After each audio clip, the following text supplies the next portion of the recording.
आज आपण पाहणार आहोत डिप्रिसिएशन.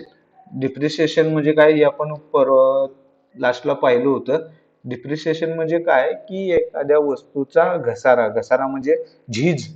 एक वस्तू नवीन वस्तू आणली तर त्या नवीन वस्तूचा प्रत्येक वर्षी त्याची किंमत तीच राहत नाही, ती कमी कमी होत जाते, डिप्रिशिएट होत जाते. म्हणजे कमी त्याची जी व्हॅल्यू आहे ती हळूहळू कमी होत जाते. आणि हे डिप्रिशिएशन कंपनीनं ज्या त्यांच्या बिझनेससाठी जे प्लांट आणि मशिनरी लावलेले असतात, काही ॲसेट्स असतात, तर त्यामध्ये ती झीज होत असते, तो घसारा होत असतो. आणि त्याची व्हॅल्यू किती आहे हे आपल्याला इथं सांगितलेलं असते. मग ती सुद्धा आपल्याला पाहावं लागतं. आणि हे सगळं झाल्यानंतर सर्वात महत्वाचा गोष्ट येतो की प्रॉफिट बिफोर टॅक्स. म्हणजे कंपनीनं 2200 रुपयाचे सेल्स केला, त्यामध्ये 2071 रुपयाचा, एक मिनिट मी थोडं वाढवतो.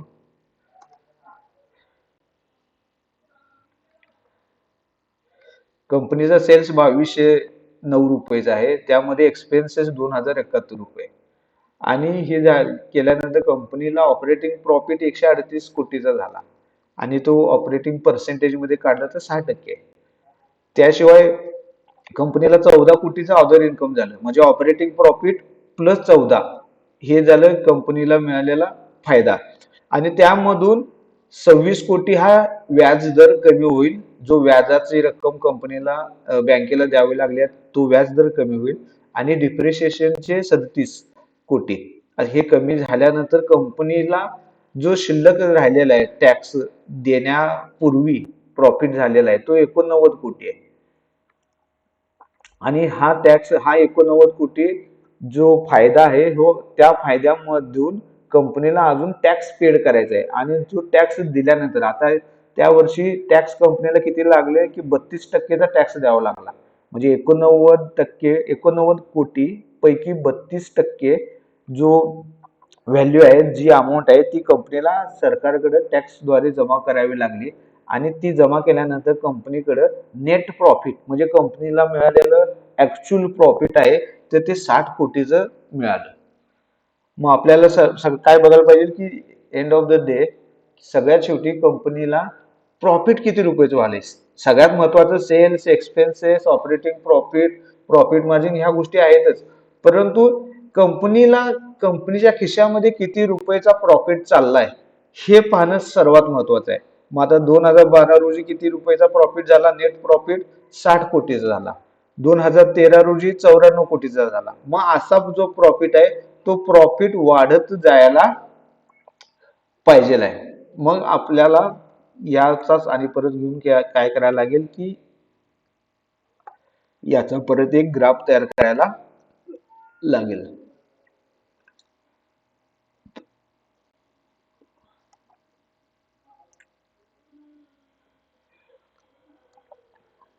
आता इथं आपण कुठं इंटरेस्ट मध्ये बघितलोय. आता operate profit before tax.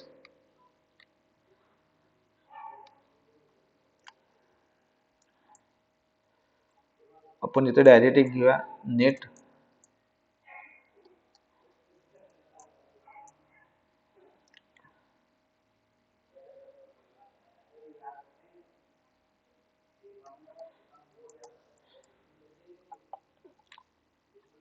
Net profit growth.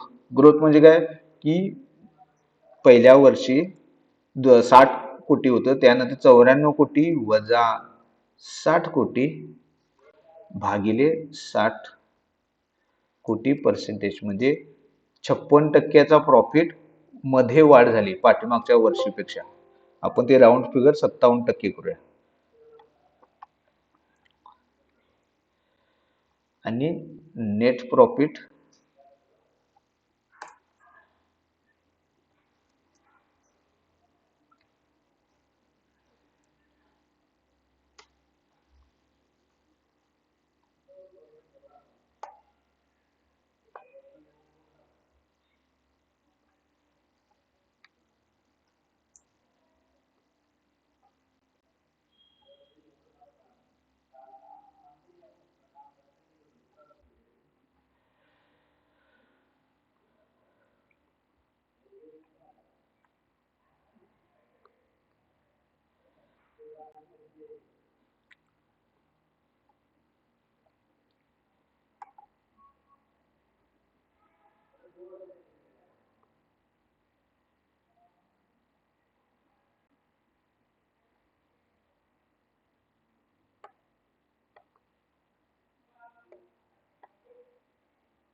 आता मला सांगा, हा नेट नेट प्रॉफिटचा ग्राफ आहे.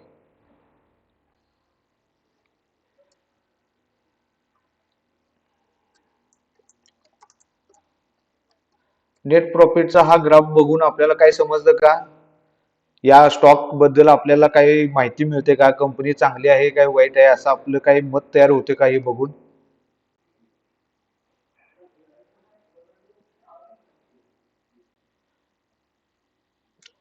कंपनीचा प्रॉफिट वाढत चाललाय का कमी होत चाललाय? वाढत चाललाय. बर, मग अशी कंपनीचा प्रॉफिट वाढत जाणारी कंपनी चांगली असेल का वाईट असेल? चांगली असणार, बरोबर. मग 2012 साली ज्या कंपनीचा फायदा नेट प्रॉफिट 60 कोटी होता, तो 10 वर्षानंतर 10-11 वर्षानंतर 2300 कोटी झाला. 2300 कोटी म्हणजे किती पट वाढला बघा. 100 पट म्हणजे 60 चा 120 झाला म्हणजे 100 पट झाला. 700 कोटी झाला म्हणजे 1000 पट झाला. आणि 60 चोक 24 हजार 4000 पटीनं त्याचा बिझनेस वाढला पाठीमागच्या 10 वर्षामध्ये. 4000 पटीमध्ये. मग असं जर असेल तर कंपनीची व्हॅल्यू हळूहळू वाढत जाणार आहे. मग अशा जे कंपनी आहेत तर त्या कंपनी आपल्याला अनालिसिस करून पहिला शोधून ठेवावे लागतात की एक कंपनी चांगली आहे की ज्याचं बिझनेस मॉडेल चांगलं आहे, कंपनीचा सेल्स वाढायला लागलाय, नेट प्रॉफिट पण वाढायला लागले, परंतु कंपनी काही कारणास्तव काय झालं, मार्केट सेंटिमेंट मुळे असेल किंवा प्रॉफिट बुकिंग मुळे असेल, प्राइस त्याची खाली आली. आता ह्या डीमार्टचा स्टॉक आपण इथं चार्ट मध्ये बघू.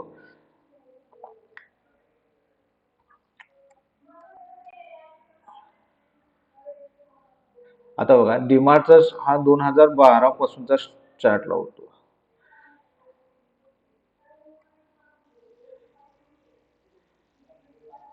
डीमार्टचा हा जो स्टॉक आहे त्याचा हाय 5865 रुपये पर्यंत गेला.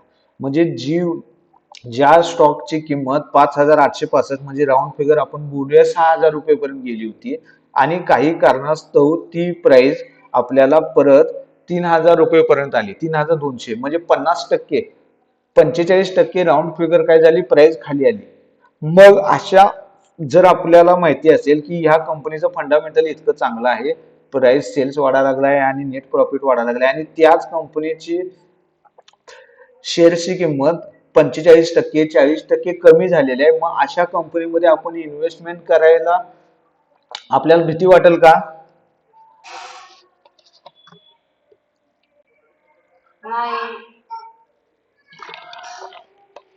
बरोबर. आपल्याला का भीती वाटणार नाही? कारण आपल्याला माहित आहे की एक दोन गोष्टी असतात. एक, जर समजा सचिन तेंडुलकर खूप चांगला खेळाडू आहे, बरोबर, परंतु त्याची काहीतरी एक वाईट वेळ असते. त्या वाईट वेळेमध्ये तो काय होतो, तो झिरोला आउट होतो किंवा सेंचुरी पूर्ण करण्याच्या पूर्वी एक दोन धावा कमी असताना आउट होतो. म्हणून तो खेळाडू म्हणून वाईट आहे का? त्याची फक्त वाईट वेळ चालू झालेली असते. मग अशा या वाईट वेळेमध्येच आपण काय करायचं, तो स्टॉक आपल्याला ज्यावेळी स्वस्त मिळायला लागलाय, 5000 रुपये 6000 रुपयाला घेतलं तरी सुद्धा तो चांगलाच आहे. परंतु चांगला स्टॉक जास्त किमतीला घेण्यापेक्षा चांगला स्टॉक कमी किमतीला कुठं मिळू शकतो हे आपण शोधायचं आहे. आणि आपण काय बघितलं होतं, एक फिबोनाकी एक बघितलं होतं. कुणाला आहे का लक्षात? Fibonacci retracement. फिबोनाकी रिट्रेसमेंट मध्ये कोणत्या 3 व्हॅल्यू आपण बघायच्या ठरवल्या होत्या?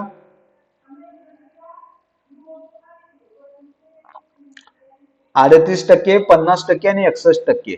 म्हणजे एक एक प्राइस वरती गेलेली 38% खाली करेक्ट झाली तर होऊ शकते, चांगलंच आहे, तो अपट्रेंड मध्येच आहे. 50% होऊ शकते, आणि 50% किंवा सगळ्यात खाली 61.8% जरी खाली आली तरी सुद्धा तो स्टॉक आपल्यासाठी चांगला आहे, आणि तो 50% किंवा 61%च्या रेंजमध्ये आली तर आपण त्या ठिकाणी बाईंग करू शकतो. आणि त्या लोकेशनला आपल्याला काहीतरी गोष्टी ऍडिशन करून पाहावे लागतात की जेणेकरून आपल्याला मोठ्या व्ह्यू त्याच्यामध्ये होईल. मग जर समजा हा डीमार्टचा स्टॉक आपल्याला जर पाहायचा असेल तर आपण आता एक फिबोनाकी बघितलं. फिबोनाकी प्रमाणे आपल्याला आपली रेंज कुठे येत्या 3050 ला किंवा 3700 ला. मग या प्राइस या दोघांच्या बँडच्या मध्ये येऊन वर जायचा प्रयत्न झालाय. मग आपण इथं ह्या प्राइस वरती आपण घेण्याचा प्रयत्न करू शकतो का?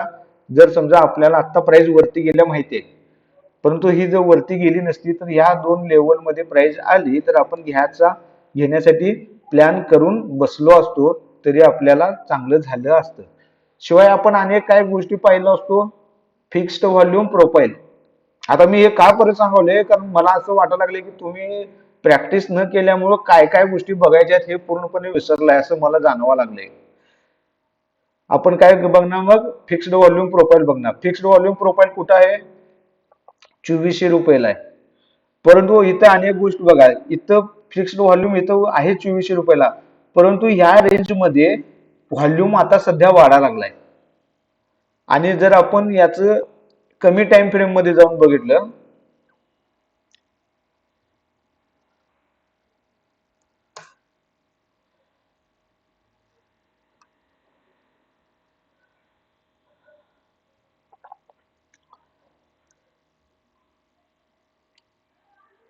ज्यापासून रेंज ही वाढत गेली तिथून ते या कन्सोलेशन पर्यंत बघितलं तर फिक्स्ड व्हॉल्यूम आपला कुठं आलाय? 3776 रुपये पर्यंत.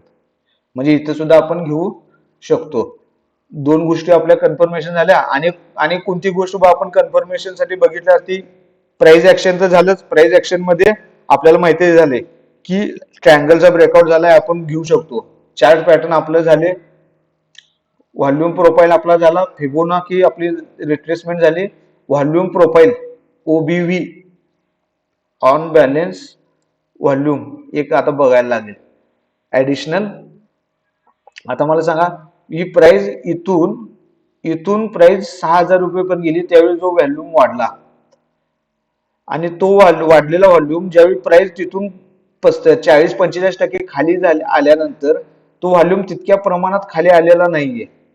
व्हॉल्यूम स्टेबल आहे. स्टेबल म्हणजे त्यामध्ये मोठ्या प्रमाणामध्ये खाली काय म्हणतात त्याला, तो खाली डाऊन डाऊन झालेला नाहीये. मग अशा कंडिशन मध्ये सुद्धा आपण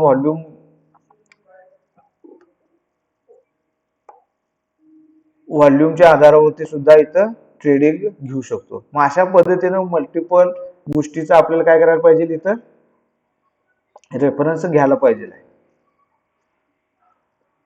मग आता फंडामेंटल अनालिसिस मधल्या प्राथमिक गोष्टी आपण काय काय बघितल्या? सेल्स बघितला, एक्सपेन्सेस बघितला, operating profit, net profit, interest, depreciation, profit before tax आणि नेट प्रॉफिट. आता ह्या सगळ्या गोष्टी झाल्यानंतर आपल्याला एक व्ह्यू घ्यायचा आहे की कंपनी चांगली आहे का नाही. आता याच गोष्टी आपण काय करूया, आता एक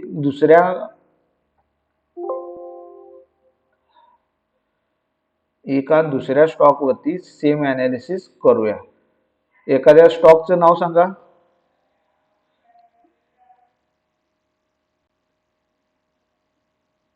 बँक सोडून.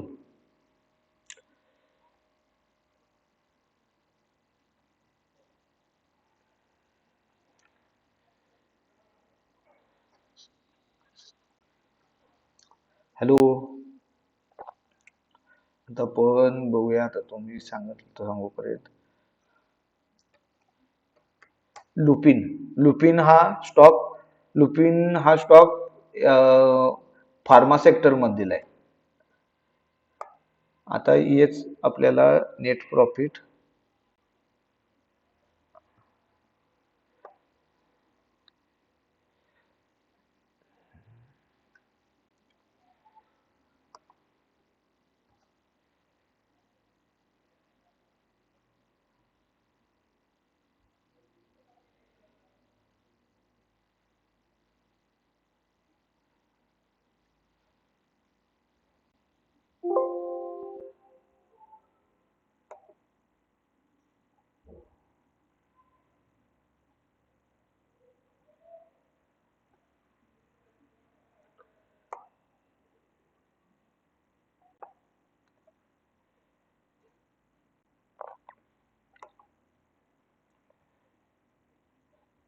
आता हा लुपिनचा आपण बघायला लागलो. आता मला सांगा, यामध्ये आपण पहिला जाऊ सेल्स.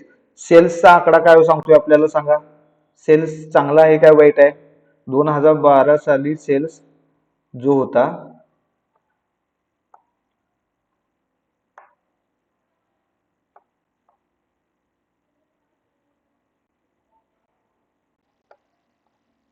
2012 साली जो सेल्स होता 7,000 कोटीचा होता आणि आता तो 19,480 कोटी आहे. या दोघांच्या मध्ये म्हणजे डीमार्ट आणि याचं जर आपण कंपॅरिझन करत असो तर कोणता स्टॉक चांगला आहे?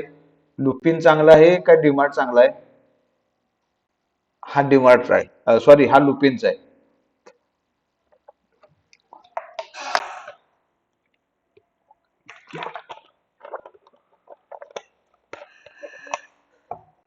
सस्टेन आहे का? सस्टेन म्हणजे काय म्हणायचं बघा, इथं 7,000चा 17,000 झाला मार्च 2017ला. 17,000चा परत 12,000 14,000 झाला आणि त्या 14,000 15,000 वरती 3 वर्ष तो तिथंच राहिला.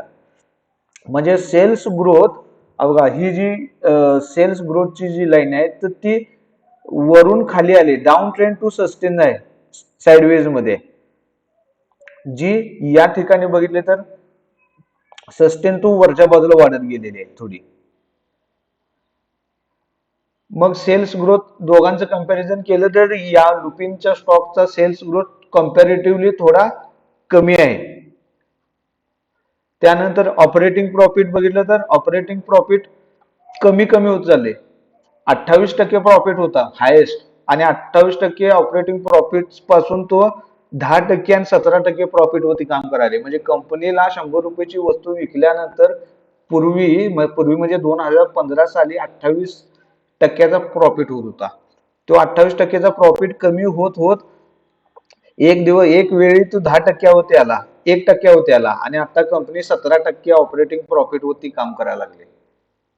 मग फक्त या 3 वर्षाचा बघितला तर आपण म्हणणार कंपनी चांगली आहे, परंतु पाठीमागच्या 10-12 वर्षाचा बघितला तर मग आपण म्हणणार का ही कंपनी चांगली आहे कंपॅरेटिव्हली आपल्या पुढे जर असा डीमार्ट सारखा एखादा स्टॉक असेल तर? बोला. लुपिन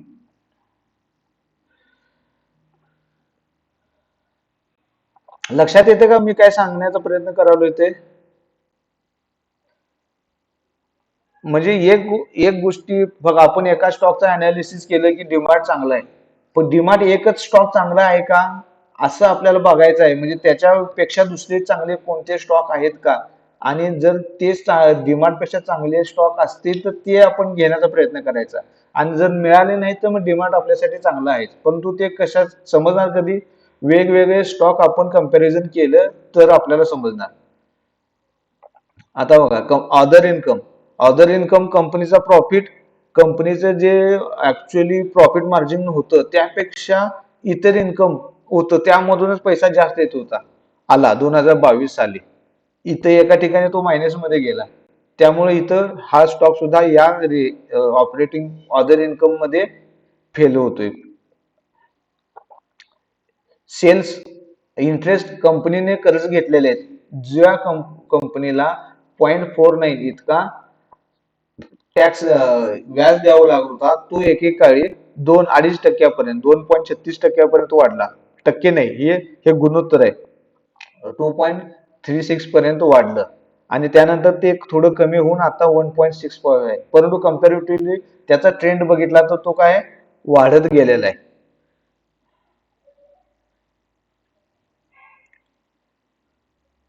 आणि नेट प्रॉफिट, आता मला सांगा, आता हे नेट प्रॉफिट चा चार्ट बघितला आपण, ह्या कंपनीमध्ये इन्व्हेस्ट करणार का? ज्या कंपनीचा नेट प्रॉफिट 2016-17ला 2,500 कोटी पर्यंतचा होता तो आता फक्त 430 कोटी पर्यंत आलेला आहे.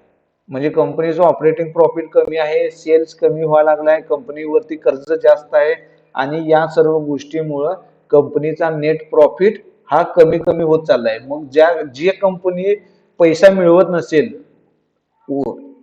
म्हणजे नेट प्रॉफिट जर मिळत नसेल तर त्या कंपनीची वाढ होणं जास्त अपेक्षित नाही. आणि जर काही कारणास्तव त्यामध्ये वाढ झालेली जरी असेल तरी तो वाढ जास्त वेळ सस्टेन राहू शकत नाही. जर एखादं प्रॉफिट बुकिंग वगैरे आलं तर त्या प्रॉफिट बुकिंग मध्ये सर्वात पहिला त्या स्टॉकचा काय होईल, प्राइस खाली जाईल. आता बघा हा लुपिनचा तोच स्टॉक आहे. लुपिनचा स्टॉक हा 730 740 पासून 1600 रुपये पर्यंत गेला, म्हणजे ऑलमोस्ट दीडपट स्टॉक वाढलेला आहे. मग अशा मध्ये मग हे वाढलाय, मग असं वाढणाऱ्या स्टॉक मध्ये आपण फंडामेंटल अनालिसिस केलं तर यामध्ये आपण इन्व्हेस्टमेंट करायचा प्लॅन कधीच करणार नाहीये.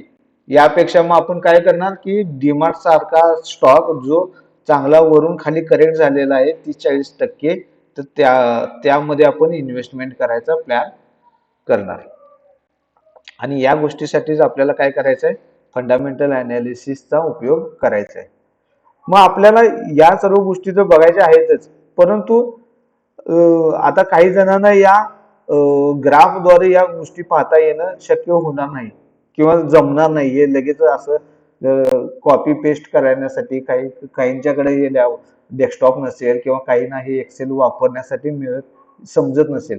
मग अशाने काय बघायचं आहे अशा लोकांनी की आपलं जे स्क्रीनर ऍप्लिकेशन आहे त्या ठिकाणी प्रॉफिट लॉस मध्ये जाऊन बघितला तर एक कन्सॉलिडेटेड रिपोर्ट दिलेला आहे. कन्सॉलिडेट मध्ये म्हणजे काय की या कंपनीचा मागील 10 वर्षाचा सेल्स किती टक्के आहे, तर 6%.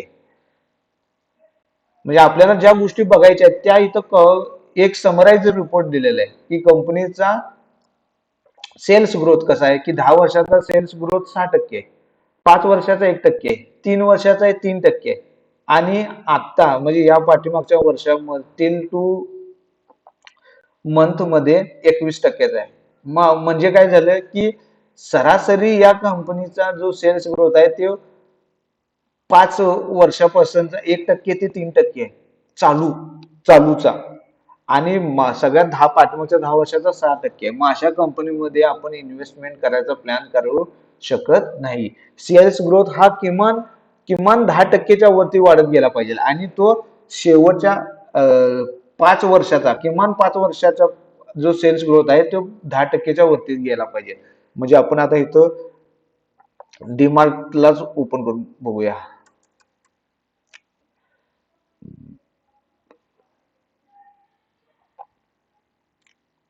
आता बघा डीमार्टचा सेल्स ग्रोथ पाठीमागच्या 10 वर्षाचा जर काढला तर ऑन ॲव्हरेज 29% आहे. म्हणजे प्रत्येक वर्षी सरासरी 29%ची सेल्स ग्रोथ झालेली आहे. 5 वर्षामध्ये तो 23% आणि 3 वर्षामध्ये 20% आहे. कमीत कमी 20% तरी सेल्स ग्रोथ आहेच.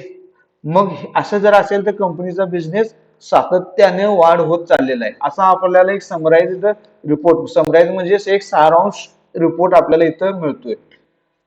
आणखीन आपल्यासाठी काय पाहिजे की कंपनीचं प्रॉफिट ग्रोथ, कंपनीचं जे नेट प्रॉफिट आहे. दोन गोष्टीच आपल्यासाठी महत्वाच्या आहेत, एक कंपनीचा सेल्स किती व्हायला लागलाय आणि कंपनीचा प्रॉफिट किती व्हायला लागलाय. एका दुकानातून दिवसाला किती रुपयाचा माल विक्री व्हायला लागलाय आणि त्या दुकानदाराला दुकान बंद झाल्यानंतर किती रुपयाचा प्रॉफिट व्हायला लागलाय. ह्या दोन गोष्टी सर्वात महत्वाच्या आहेत. मग हा प्रॉफिट ग्रोथ किती आहे, पाठीमागच्या 10 वर्षाचा 38% आहे, आणि 5 वर्षाचा 25%, 3 वर्षाचा 22%. म्हणजे आता चालूचा ट्रेंड काय आहे, 25 ते 22% वर्षाला सरासरी कंपनीचे प्रॉफिट वाढायला लागलाय. मग ह्या दोन गोष्टी आपल्याला समजल्या तर आपण म्हणजे आपण जर असं अनालिसिस केलं तर चांगलंच आहे. परंतु एवढं जर आपल्याला करायला मिळत नसेल तर आपण काय बघणार, ठोकळ बघत जायचं. सेल्स वाढत चाललाय का, मग इथं आपल्याला समराइज रिपोर्ट मिळतोय, एक्सपेन्सेस कसे आहेत. आणि जर कंपनीचा प्रॉफिट वाढत गेलाय तर त्या अर्थी कंपनीचं प्रॉफिट मार्जिन वाढायला लागलंय, इंटरेस्ट कमीच व्हायला लागलाय, डिप्रिशिएशन कमी व्हायला लागल्या, आणि टॅक्सेशन कमी व्हायला लागले, आणि नेट प्रॉफिट त्याचा कंपनीचा वाढत चाललेला आहे. मग हे जर आपण बघितलं तर त्या कंपनीचा आपल्याला म्हणजे अगदी कमी वेळामध्ये आपण कंपनीबद्दल आपलं एक मत तयार करून घेऊ शकतो.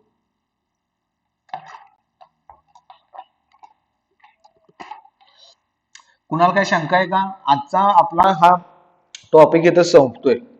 प्रॉफिट अँड लॉस कसं बघायचा तो. त्यानंतर आणखीन गोष्टी आहेत ते आपण उद्या पाहू.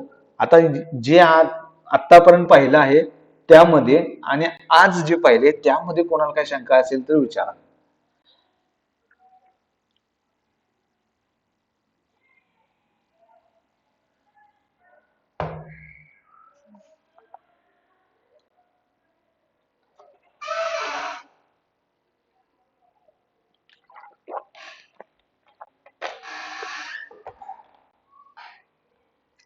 हॅलो, सगळ्यांना सगळं समजले काय?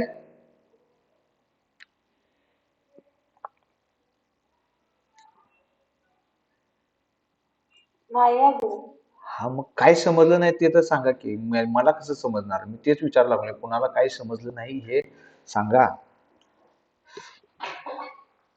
सेल्स समजलं का? सेल्स म्हणजे काय समजले? कंपनीचा विक्री होणारी, दरवर्षी होणारी किती रुपये किती किमतीचे वस्तू विकले जातात याला सेल्स म्हणायचं. तो सेल्स वाढत गेला पाहिजे आहे, पहिली गोष्ट. ती आपण इथं पण पाहू शकतो, प्रत्येक वर्षी किती वाढत गेलेला आहे. आणि इथं आपण कंपाऊंडिंग कंपाऊंडिंग म्हणजे कन्सॉलिडेट एकत्रित एक रिपोर्ट बघू शकतो की 10 वर्षाचा सेल्स ग्रोथ किती आहे, 5 वर्षाचा सेल्स ग्रोथ किती आहे, 3 वर्षाचा सेल्स ग्रोथ किती आहे, असं आपण बघू शकतो. आणि आपलं या संपूर्ण डाटावरून एक आपलं मत तयार करू शकतो. त्यानंतर आले एक्सपेन्सेस म्हणजे खर्च किती आला. 2022-9 कोटीचा सेल्स करण्यासाठी कंपनीला 2070 कोटी रुपयाचा खर्च आला. म्हणजे काय झालं, कंपनीला 138 रुपयाचा प्रॉफिट शिल्लक राहिला. तो किती टक्के झाला? तो टोटल सेल्सच्या 6% आहे. त्याला आपण ऑपरेटिंग प्रॉफिट मार्जिन म्हणतो, ओपीएम. आणि हा 60% गेल्यानंतर आपल्याला अदर इन्कम कंपनीला काय मिळाले का, कंपनीनं जे कर्ज घेतलेलं आहे त्यावरती व्याज किती कोटीचं गेले, डिप्रिशिएशन कॉस्ट किती आहे, हे सगळं गेल्यानंतर कंपनीला किती रुपयाचा फायदा झाला टॅक्स देण्यापूर्वी. कंपनीला जो फायदा होईल त्यापैकी काही भाग कंपनीला सरकारला टॅक्स द्यावा लागतो. मग तो टॅक्स देण्यापूर्वी कंपनीला किती रुपयाचा फायदा झाला? तो 89 कोटीचा झाला. त्यापैकी 32%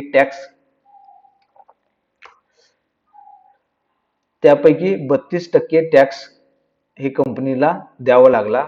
मग हे सर्व गेल्यानंतर कंपनीचं प्रॉफिट 60 कोटी कंपनीचा प्रॉफिट झाला 2012 साली. मग 2012 साली 60 कोटीचा फायदा झाला, 2013ला 94 कोटीचा, 14ला 161 कोटीचा, असा तो कंपनीचा प्रॉफिट वाढत गेलेला आहे का असं आपल्याला बघत जायचं आहे.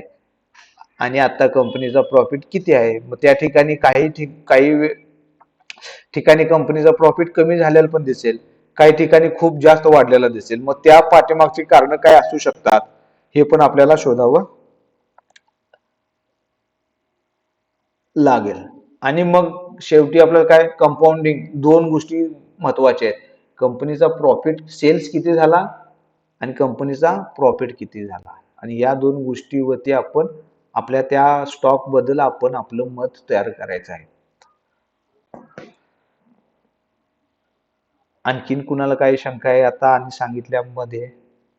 आता या गोष्टी कसं आहे, तुम्ही मागच्या 7-8 आठवड्यामध्ये एकदा आपण बघितलं, शिकलं, आणि त्यानंतर आता जो उठून बघायला लागला तर तुम्हाला समजणार नाहीच आहे.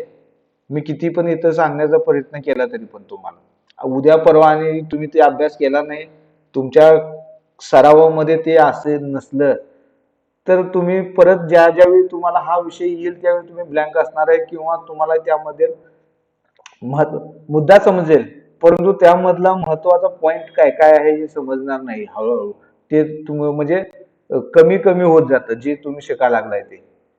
त्यामुळे रोज त्यावरती तुम्हाला म्हणजे बघत राहणं याला पर्याय नाही. आणि आपण हे जे फंडामेंटलचा क्लास सांगायला लागलोय ते तुम्हाला ऍडिशनल आहे. आपला बेसिक क्लास जो होता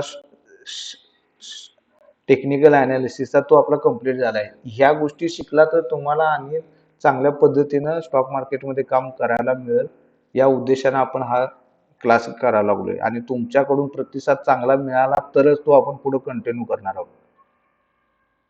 हे क्लिअर आहे.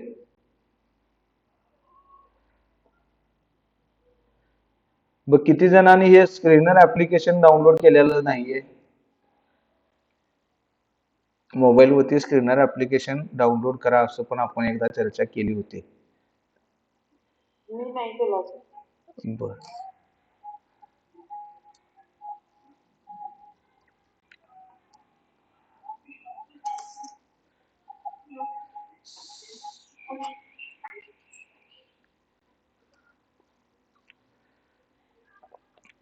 आता ते सापडना झाले. खरं महत्वाचा मुद्दा माझा हाच आहे की तुम्ही रोज त्या टच मध्ये असलं पाहिजे आणि मग तुम्हाला काय प्रॉब्लेम आले तर प्रॉब्लेम विचारा, कुणाला पण विचारा. तर इथं आपण दिलं होतं हे स्क्रीनर ऍप्लिकेशन इन्स्टॉल करा, अशा पद्धतीचं हे त्याचं लोगो आहे. मोबाईलवरती घ्या, एकदम सोपा इंटरफेस आहे, काही वेगळं करावं लागत नाही. अगदी साध्या गोष्टी मोबाईलमध्ये सुद्धा या गोष्टी आपल्याला पाहायला मिळतात. म्हणजे लॅपटॉप कॉम्प्युटर्स पाहिजे अशी पण नाही काही. ओके. हा. चलो ठीक आहे. मग आजचा आपला विषय इथं आज आपण थांबूया.